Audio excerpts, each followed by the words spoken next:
বন্ধুরা এই মুহূর্তে আমার ভিডিওটা দেখছেন, সবাইকে দেশ এবং দেশের বাইরে সবাইকে আমার পক্ষ থেকে এবং আমার ইউটিউব এবং ফেসবুকের পক্ষ থেকে আন্তরিক প্রীতি শুভেচ্ছা এবং ভালোবাসা জানিয়ে আজ আরেকটি নতুন ভিডিও নিয়ে চলে আসলাম। আমি আছি বাংলাদেশের খুলনা জেলার এই ডুমুরিয়া উপজেলার সবচেয়ে খুবই এই মুহূর্তের একটি গুরুত্বপূর্ণ বিষয়, সেই বিষয় নিয়ে আপনাদের সাথে শেয়ার করব। তো ভিডিওটা স্কিপ না করে সবাই দেখবেন। এখন দেখছেন আমার পাশে অনেকেই কাজ করছে, যে জিনিসটা নিয়ে কাজ করছে এটা আমাদের এলাকার এই সময়কার খুবই একটা গুরুত্বপূর্ণ জিনিস, যার কারণে এই মুহূর্তে অনেক গাছ আসলে মারাও যাচ্ছে প্রচুর পরিমাণ। যে শিরীষ গাছ বা চটকা গাছ বলেন, আপনারা দেখেন ওই যে উপরে গাছে উঠে এক ভাই কাটছে, গাছের এই পাশে কোনো পাতা নেই, মানে শুধু মূল গাছটাই থাকতেছে আর সব ডালে এরকম হচ্ছে। এই যে জিনিসটা লেগেছে, এই যে জিনিসটা লাগার কারণে আপনারা দেখবেন পুরো গাছটাই আস্তে আস্তে বিলুপ্তির পথে চলে গেছে। হ্যাঁ ভাই, হ্যাঁ ওই গাছে উঠতে কি অনেক কষ্ট? গাছ ভিজে? ও তো এইগুলো প্রতিদিনই কাটেন আপনারা না? হ্যাঁ ভাইকে আমরা একটু জুম করে দেখলাম, ভাই অনেক উপরে, প্রায় 30-40 ফুট উপরে বা 50 ফুট উপরে আছে গাছে। আপনারা সমগ্র জেলায় কি এগুলো সংগ্রহ করেন? হ্যাঁ, যেখানে এই সন্ধান পাই ভাইরা সংগ্রহ করে। আমি ভাইদের কাছ থেকে নাম্বার শেষের দিকে দেবো। তো এই বাসে দেখাবো আস্তে আস্তে। দেখেন এই যে জিনিসটা, একটি চটকা গাছের ডালে মনে হচ্ছে যেন ডালের আরেকটা আস্তরণ তৈরি হয়েছে, কিন্তু এই জিনিসটা না। এই জিনিসটা হচ্ছে খুবই ইম্পর্টেন্ট একটা জিনিস, যেটা সংগ্রহ করে এনারা নিয়ে যায়। খুবই শক্ত, আপনাদের দেখাবো। আমার দেখেন হাতটা রং হয়ে গেছে।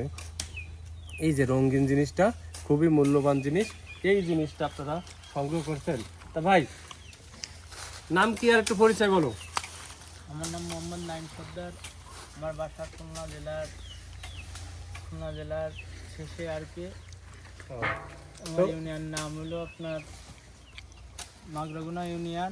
আমরা প্রত্যেক জেলায় যাই, এই সংগ্রহ করি, কিন্তু এটা আমরা শুনছি যে রঙের কাজে ব্যবহৃত হয়। হ্যাঁ, দেখেই বোঝা যাচ্ছে দেয়ালের রং বা যদি এটা নেল পালিশ বা আলতা যে কোনো রঙে খুবই মূল্যবান জিনিস। দেখেন আপনারা দেখতে পাচ্ছেন হাতটা খুবই লাল হয়ে গেছে।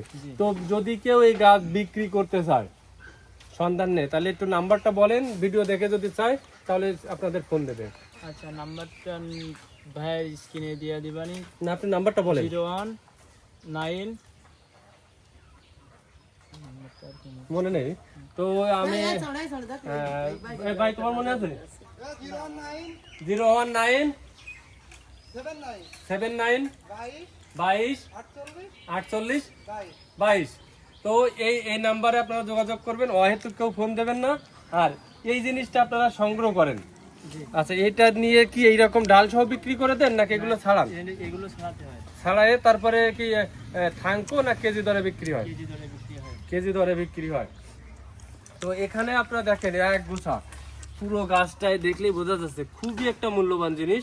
এটা ছত্রাক জাতীয় জিনিস এবং রং তৈরির কাজে ব্যবহৃত হয়। তা প্রতিদিন কতগুলো গাছের থেকে সংগ্রহ করা হয়? প্রতিদিন মিনিমাম 5-6টা গাছ। এগুলো আগে থেকে কিনে রাখা হয়, পরে যে কাটা হয়। তারপরে এগুলো নিয়ে একটা শুকনো লাগে, শুকিয়ে তারপরে কেজি দরে বিক্রি হয়। দাম তো ভালো। তো বন্ধুরা, এরকম আরো নতুন ভিডিও নিয়ে দেখা হবে। সবাইকে অসংখ্য ধন্যবাদ। ভিডিওটা ভালো লাগলে অবশ্যই চ্যানেলটি সাবস্ক্রাইব করবেন।